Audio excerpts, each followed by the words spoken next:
Qoe. Toosa isa dhiisitoo jechuudha dheeroo. Ani waan dubbadhuun qaba. Waan dubbadhuun qaba duratti akkuman jedhee carraa isinii lamaan ifan kenne. Ani isin lamaan irraa'u waa tokko baradheera. Ani wannan baradhe isuma dhugaan dubbadha. Isuma dhugaa jechuudha. Ajandaa san yeroo san keessa turtan san keessa seenne dhumarratti yeroo araara jedhamu sanidha.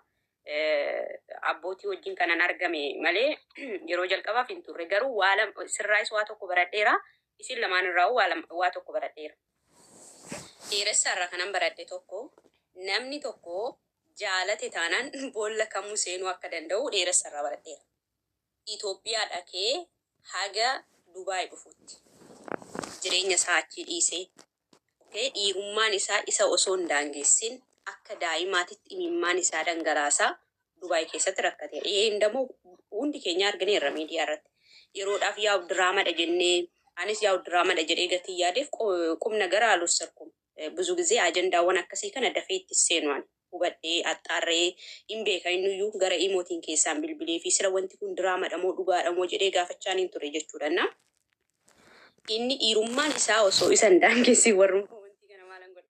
Dhiirummaan isaa odoo isa hin daangessin akka daa'imaatitti imimmaan isaa dhangalaasaa Itoophiyaa irraa ka'ee Dubaay dhufeera.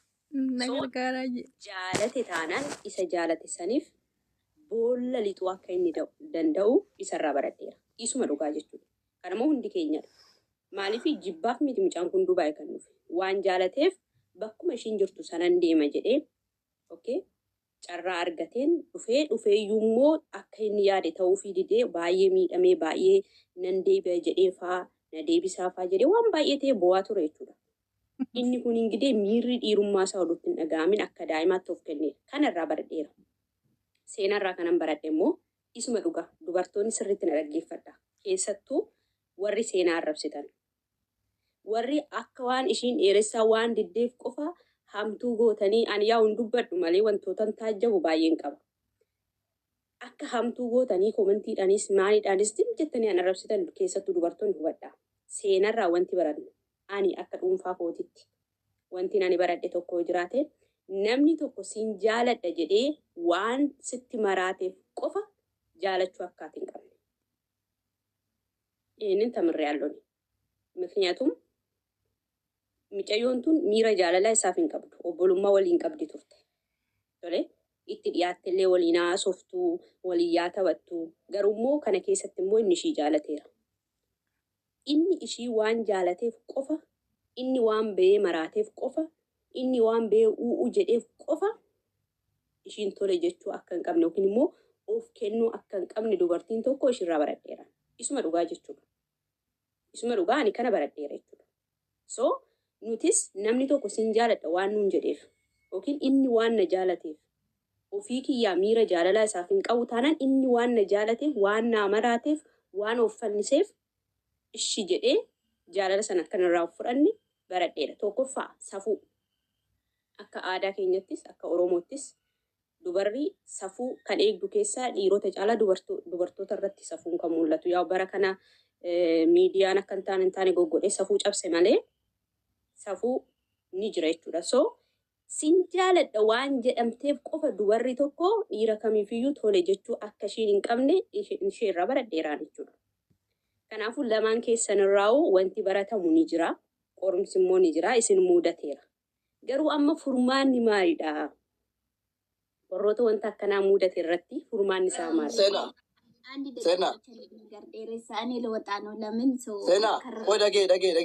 Dhagee. No. Waan garaa keetii dubbatte dheeressa waan tokko.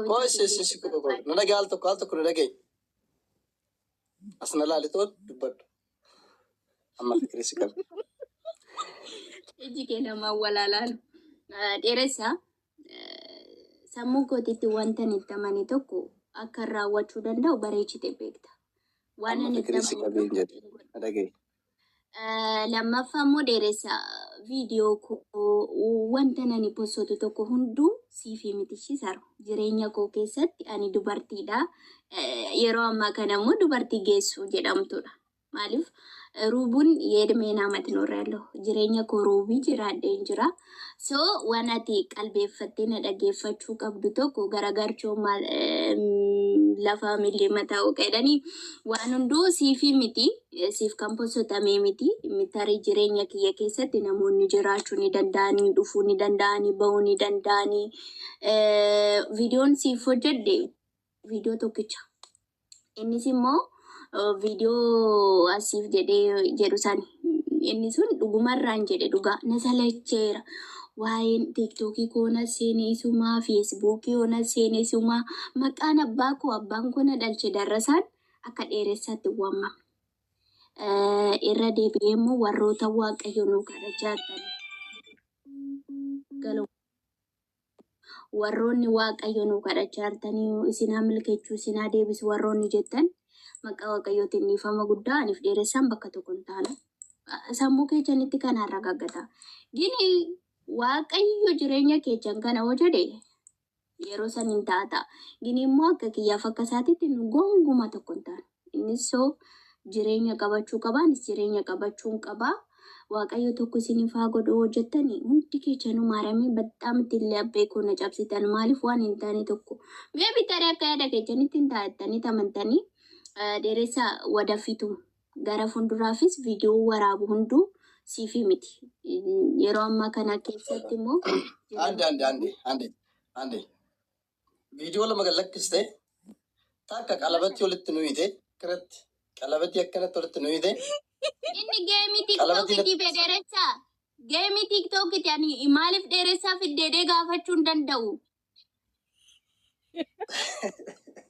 Dewa ini balachu rasi fatirre social media la antena rigeko ba application misara bihone raso asar odu application ida hojjeta sina tu hojjeta game tiktok di so anisif jecha no jenni sanis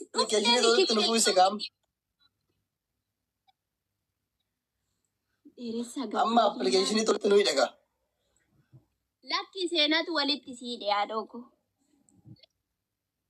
andi bay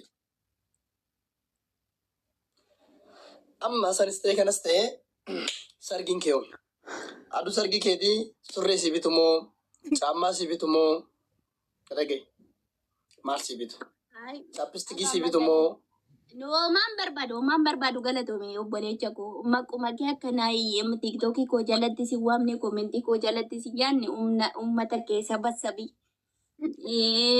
inni lama fani mo wana sikada dubucho obbolecha koti seenaan obboleettii kootii jaalallee kootii miti waan kun atumtuu be Facebook irratti waa jettee gallakkiste maqaan gosa mi hanga lafaatti kan barreeffame homaan jenni ati ndaum TikTok idannatti bocha kan Facebook keetiyo leesh maqaa kiyya waan mamaachi jalatti comment barreessame maal bituuf wari commenti amma yoo me umtaat anama fuudhufan bakka amma fayyera isera fikrin nageessan jiram anis maal bituuf nageessan jiru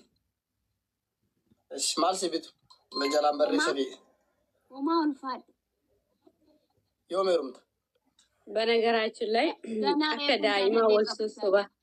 akka daa'ima wal sossobaa jirtan malee እውነት ቁም ነገር እናውራ ቢባል የሆነ ነገር ይነበብባችኋል ሁለታችሁም ማለት ነው። አንወታሽ ምንም ነገር ሜሮኑ ጋር ቢሆንቱ ጅሩ ለነቀበጪ የሆነ ነርጎ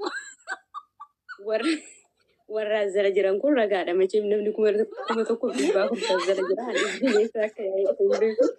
ግን ማለት ነው ያን አከዝለልት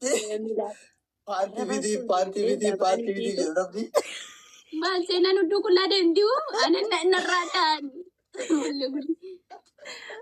ላ አይ ገሩ ዱጋድበቹ አረባን ወልሶሶብ ደመለ ለቤ ኬሰኒ ነግፈኒ ለማን ኬሰኑ ለቤን ኬሰን ገርገር ጅራ አረምኒ ኬሰኒ ለቤን ኬሰን ተኮ ኢንታው በሰር ዋንሱ ላኖ ባኒ ደሪሳ ነው ጋቱ ኮ ጃለላን ወሊና ሱፍና ቦሉማን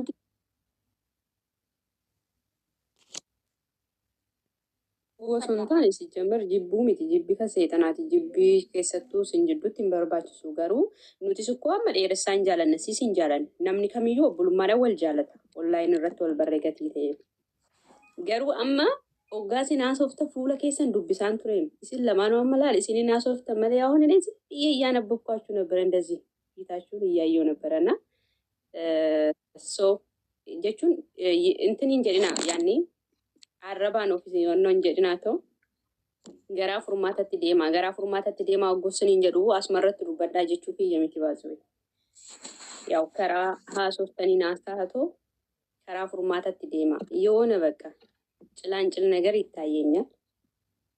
ኤሬሳ ሜሪ ቆይ ኤሬሳ ኢትዮጵያ ቢኖር ኖሮ ይቅርታ ጠይቄው አሴና ገባ ነበረ። አሁን ኤሬሳ ያለው ዱባይ ነው። ጃለሌ ቀበቴ ልቡ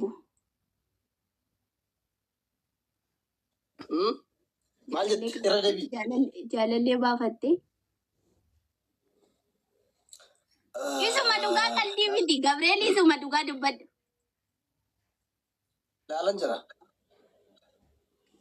Anis tokko laalan jira natti tolee jira mucaa biyya kootitti. So nulachuu gaafa sargii wal qixate. Hin qabanne ati hin qabanne amma yoona laalan jirta. Reefuun qabachuudha malee hin qaban. Wallahi. Walla. Kakadhume. Walla. Dheeressaa naaduu. Walis sobinaa keessanumaan kakadhaa. Kan namaatiin kan kakattani kun soba waan ta'eef. Dheeressaa naaduu wadee. Eenyudha kan irratti gahu.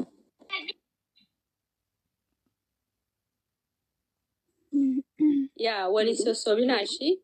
Isa qubna garaa jechuudha. Yaa tabaan eegalle garuu walii annoon jedhina. Walirratti walis sossobinaa. Kanaafuu warri na arrabsitan immoo galatoomaasuma. Arrabni sirrii miti. Warri arrabsan si jammarii odoo beektanii irraa barattu malee arrabsuu hin qabdanii. Sababni isaa namni tokko siin jaaladha waan jedhee maraateef qofa jaalachuu hin dandeessu.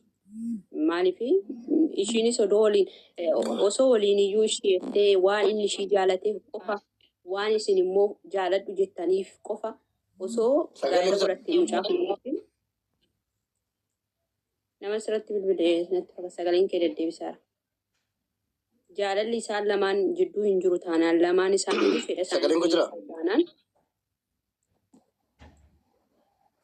qabamteerta maqaa gooftatti sirraa cabu. Viidiyoo cufiitoo deebiiban. Narratti bilbilani. Yaa kanattu sirratti deddeebisanaaf gala. Taariku galatoon ulfaadhaa dhuggu. Wanti muyti godhi yookiin nanaasa'anii yookiin nataasa'e sagalee deddeebisaa jira waan ta'eef. Okay. Garuu jechuudha. Haasa'u mooftaa. Yaa jaalalli nama intinaatu jeeqaa jira wanti itti bilbilaa jeeqaa jiru waan ta'eef. Namni kan wal jaalatu lamaaniyyuu waliigalteedhaan wal jaalachuu qaban malee namni tokko waan ishii jaalateef qofa ishiinis tola itti oduu deemte miirri sun hin jiru taanaan yeroo booddeetti maal ta'a wal dhabbiitu dhufa jechuudha. Yeroo baay'ee amma gaa'elli illee kan diigamaa jiru baay'inaan sababoota kana dalaala.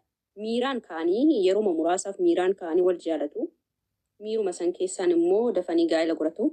Miirri sun miira yerootti wal qoratanii yookiin immoo keessa gadi bu'anii sirriitti ilaalanii karoorsanii kadhatanii kadhannaa taasisanii eeyyama waaqayyoo gaafatanii miti. Zimjaanis zau jedhaniitti seenuu zau jedhanii keessaa ba'u jechuudha. Kanaafiyyuu inni na jaalateera bakka mucaan kun anaaf jedhee aarsaa kaffaleera jettee odoo itti yaadiin ishiin mucaa kana wajjin ishee jettee oduu jiraattee yoo tanaqaata gargar ba'uu danda'u. Maaliifii miirri sun ishii keessa hin jiru. Eeyyamni sun ishii keessa hin jiru waan ta'eef. Kanaaf namatti murteessinaa.